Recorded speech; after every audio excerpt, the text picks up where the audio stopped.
Axl Rose, frontman for Guns N' Roses, has had a pretty negative reputation, largely stemming from his early days. It seems like with 3/5 of Guns N' Roses' classic lineup reuniting in the Never-Ending Not in This Lifetime tour, he's been on his best behavior, showing up on time, not throwing any tantrums, and playing 3-hour-plus sets at the age of 60. Kudos to him. While a lot of the press focuses on the negative, he's also had a fair share of nice guy moments, and that's what we're going to explore in today's video.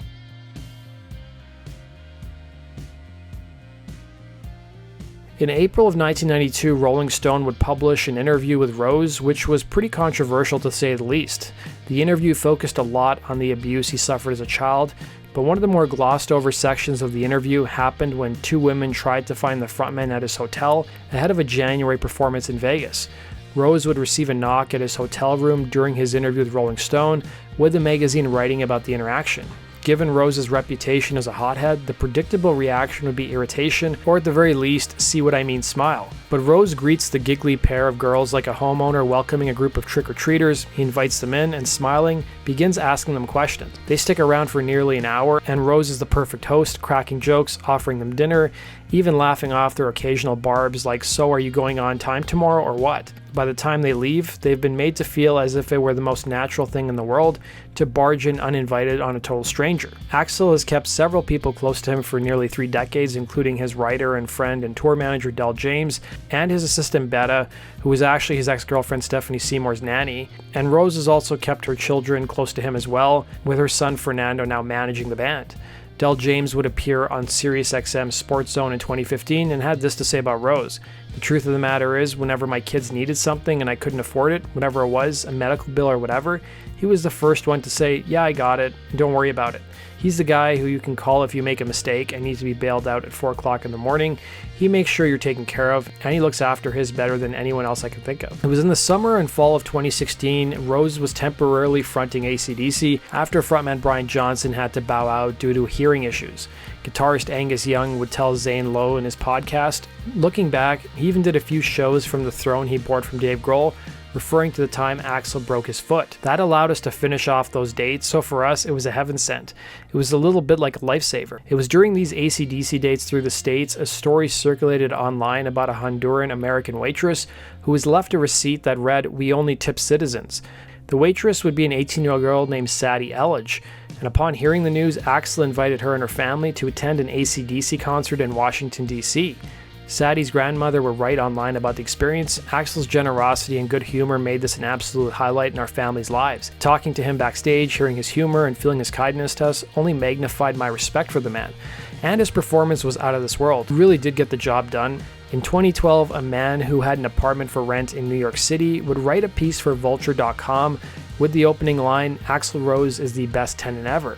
The man would write that in 2010, Rose was looking at possibly moving to New York City from his home base of Los Angeles. The man's apartment was located in the Tribeca area and was pretty celebrity friendly with neighbors like Daniel Craig and Jon Stewart. Axl would inquire about the man's 3,500 square foot apartment and came by twice to check it out. The apartment owner would write, "Once my wife was there and she reported that he," referring to Axl, "played enthusiastically with our dog and snorted at people who like spaces bathed in light, as realtors say. He loved the place." But the owner of the apartment was worried that given Rose's reputation, he may not be the best tenant. Rose was so serious about the place, he offered 6 months of rent as a security deposit, and the apartment owner needed the money. He would go on to write, "Axl was in a hurry to get into the place, we were told, and so we quickly decamped to Brooklyn. Then came move-in day, and then it went. So did a second and third date. Still, Axl didn't move in. My family and I followed Axl's travels via Google Alerts. He was touring in Abu Dhabi and playing a birthday party in Russia. We were reportedly told by his very nice assistants, a mother and son team, that he was definitely planning a move to New York, which we were informed he'd fallen in love with. He might even want to buy our place." As the lease approached the 1-year mark, Rose hadn't set foot in the apartment. It didn't matter though, as Rose renewed his lease, and he even paid a higher rent this time around. Even though Guns N' Roses were on tour and stopped in New York City, Rose opted to stay at a fancy hotel instead of his rental. The owner would write, "When it came time to renew for a 3rd year, negotiations began, but then rationally his management prevailed. Axl's ghost rental ended in the beginning of 2013 at the 2-year mark. People have mixed views of Axl Rose, but as a landlord, I loved him. If he ever needs a recommendation, I'll happily write quiet, undemanding, and pays his rent. Rose would leave Buck Cherry's frontman Josh Todd speechless in 2011 while the band were touring together. Speaking to the Appetite for Distortion podcast, Todd would reveal, "I've always really loved Axl as a singer, as a frontman. I just really think he's a really talented guy." It was at the end of the tour the band would be informed by their tour manager that Axl wanted to say hello, and the band hadn't yet met Rose since by the time Buck Cherry got off stage, they'd already be on their bus to the next show. Todd would recall, "We're in the hallway of some arena. He comes out, he walks towards us, he's got a bag. It's a plastic bag from Best Buy. He goes, 'How are you guys doing? I just want to say it was nice having you guys out.' And he takes his bag out and he hands all of us an iPad, each of us an iPad from Best Buy. It was one of the coolest gestures from one of your heroes that's ever happened. And we took a picture with him and that was it. He left and walked on stage." Rose would be instrumental in helping boost Blind Melon's career.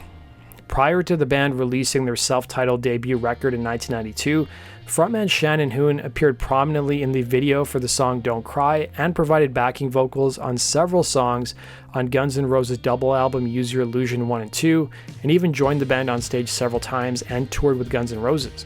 Rose had grown up with Hoon's sister back home in Lafayette, Indiana, and ahead of her brother coming to LA, she got in touch with Rose to ask him to look out for him. Blind Melon guitarist Christopher Thorne would tell the Appetite for Distortion podcast, "It was a huge deal for me even at that time. They're the biggest band in the universe at that point. There's nobody bigger.